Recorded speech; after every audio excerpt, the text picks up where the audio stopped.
Infoideas Radio presenta Espacio Jurídico, todos los miércoles a las 9 horas, con el doctor Arturo Ferrizo. Espacio Jurídico por Infoideas Radio, miércoles 9 de la mañana, a cargo del doctor abogado Arturo Ferrizo.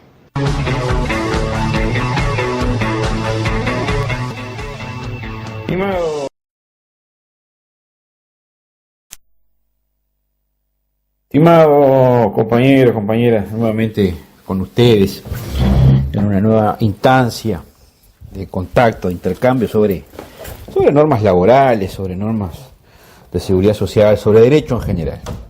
Las instancias pasadas hemos estado hablando de la Constitución y cómo la Constitución sabiamente pone en un sitial de privilegio respecto de otros derechos, por ejemplo, el derecho de propiedad, al trabajo. El trabajo como un bien jurídico protegido. Habíamos hablado de normativa internacional, de normativa nacional, pero concentrados en la Constitución, El artículo 54, por ejemplo, de la Constitución, de limitación de la jornada, de justa remuneración, de descanso semanal, de higiene física y moral del trabajador. El artículo 55 de la Constitución, que hablaba de la distribución, que la ley promoverá la distribución imparcial y equitativa del trabajo, o sea, el Estado, los poderes públicos como actores centrales en la generación de políticas que propendan a la creación de trabajo, pero además que ese trabajo sea de calidad, por supuesto, trabajo decente, pero además que también propenda a la distribución imparcial y equitativa de ese trabajo. El artículo 56 de la Constitución también lo habíamos visto, ¿verdad? En pasadas audiciones. Toda empresa cuya característica determine la permanencia del personal en el establecimiento tendrá que dar alimentación, alojamiento adecuado, dice la norma, a los trabajadores y trabajadoras que están en él. Hoy nos vamos a abocar a un artículo que es central y que habla del derecho colectivo del trabajo. ¿Cuál es el derecho colectivo del trabajo? El derecho colectivo del trabajo es aquel derecho que regula los fenómenos colectivos que emergen de los vínculos contractuales y los vínculos laborales. Uno de los fenómenos colectivos más conocidos por todos ustedes es la huelga. La huelga, que está consagrada en este artículo 57 de la Constitución de la República, es el fenómeno colectivo por excelencia. Es el fenómeno colectivo presente en la tapa de los diarios, todos los días, o las veces que sucedan. Lamentablemente, generalmente para destacarlo como un hecho negativo, pero lo que tenemos que destacar de la huelga es que es un derecho humano fundamental, consagrado en la Constitución de la República y también consagrado en la normativa internacional, ¿verdad? Por ejemplo, el Convenio 98 de la OIT. Bien, dicho esto, ¿qué dice el artículo 57? Sobre el fenómeno colectivo. Establece tres cuestiones centrales del artículo 57 sobre el fenómeno colectivo del trabajo. Ya habíamos visto las veces pasadas que la Constitución regulaba el vínculo laboral, o sea, el fenómeno individual, a través del artículo 53, 54, lo que habíamos visto ya anteriormente, y ustedes pueden recurrir a los archivos de los programas anteriores y lo van a poder revisar correctamente. Pero el artículo 57 abre un poco la mirada y va a observar el fenómeno colectivo del trabajo, que lo regula y lo reconoce. Fíjense ustedes, insisto, vuelvo sobre esta cuestión. Vuelvo. El fenómeno colectivo del trabajo, la huelga, la negociación colectiva, el sindicato mismo, regulados en la Constitución de la República. La existencia del sindicato regulado en la Constitución de la República, en el artículo 57 de la Constitución de la República. Nada más y nada menos. Este artículo 57 dice que la ley promoverá la organización de sindicatos gremiales. O sea que la ley no restringe el sindicato, lo promueve. Tiene el deber constitucional de promover la existencia de sindicato. Y para eso, dice la Constitución, le acordará facilidades. ¿Qué facilidades? ¿Qué facilidad? Y bueno, facilidades como, por ejemplo, como la licencia sindical, la cartelera sindical, el derecho de protesta, ¿verdad? El derecho de protesta, el derecho de cobrar la cuota sindical a través del descuento por planilla. Esos son todos elementos que la ley ha reglamentado posteriormente en el tiempo, pero que la Constitución ordena reglamentar y ordena favorecer.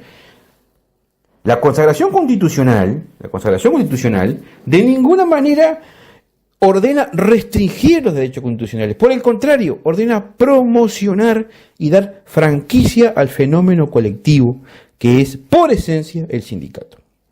Y dice además la norma, el artículo 57 en el párrafo primero.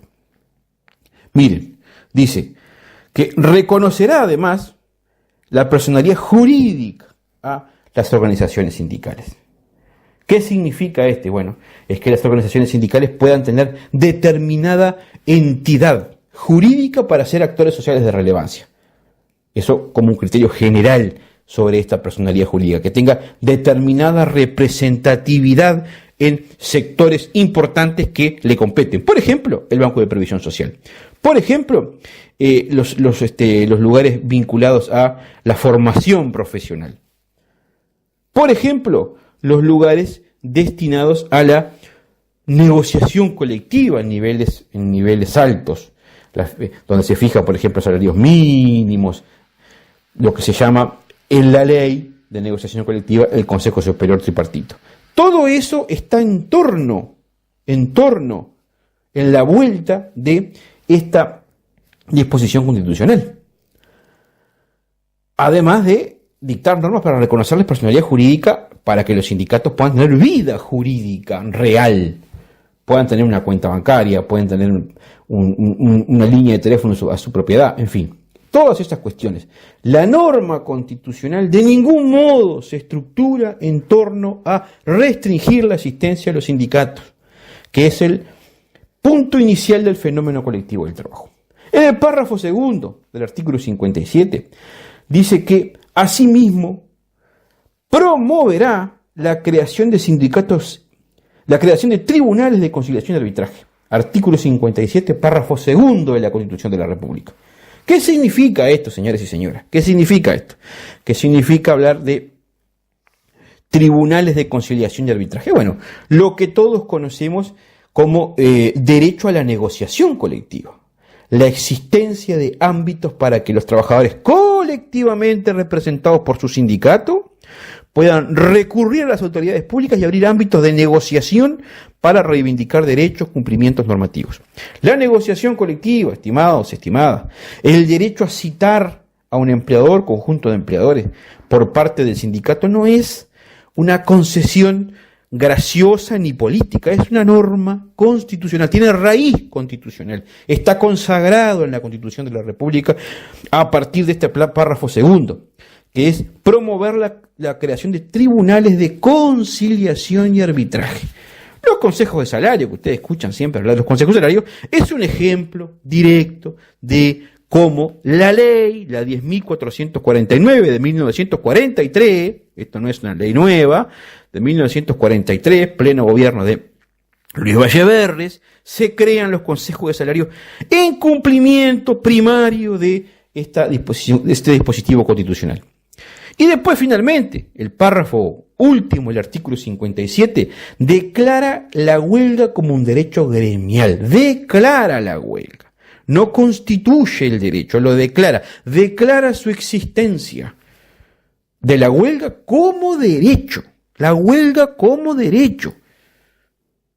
Y sobre estas bases reglamentará su ejercicio y efectividad. No pueden haber normas de carácter legal salidas del Parlamento uruguayo que legislen contrariamente a esto. ¿Contrariamente a qué?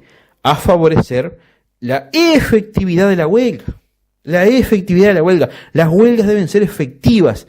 La reglamentación legal o reglamentaria por decreto del Poder Ejecutivo, el Presidente de la República, debe promover la efectividad y el ejercicio efectivo de la huelga. En ningún caso una norma legal puede legislar para disminuir la eficacia de la huelga. Esto es, amigos y amigas, el fenómeno colectivo del trabajo, contenido en la Constitución de la República Oriental del Uruguay, vigente actualmente. Repasamos brevemente antes de terminar este contacto. Se declara la existencia, la promoción del sindicato, la promoción de la negociación colectiva a través de tribunales de conciliación y arbitraje, y se declara la huelga como derecho. Y se ordena al legislador, al senador, al diputado, que se la reglamente, pero solamente para favorecer su ejercicio y su efectividad. No hay otra manera de reglamentar la huelga sino sobre esta base. Estimado, estimada, yo les agradezco. En la próxima contacto seguramente ampliemos un poquito más esta perspectiva, tocando algunas cuestiones que están muy vinculadas con el fenómeno colectivo del trabajo, que es, por ejemplo, la libertad de comunicación de pensamiento, la libertad de reunión, la libertad de comunicación. Son cuestiones centrales para el ejercicio vivo de este fenómeno colectivo. Muchísimas gracias, les agradezco la atención dispensada. Nos conectamos en la próxima oportunidad.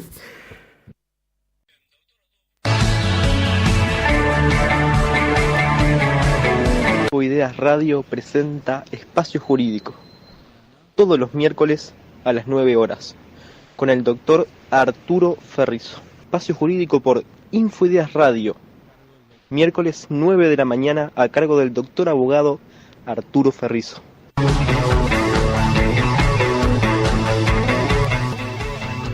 Estimado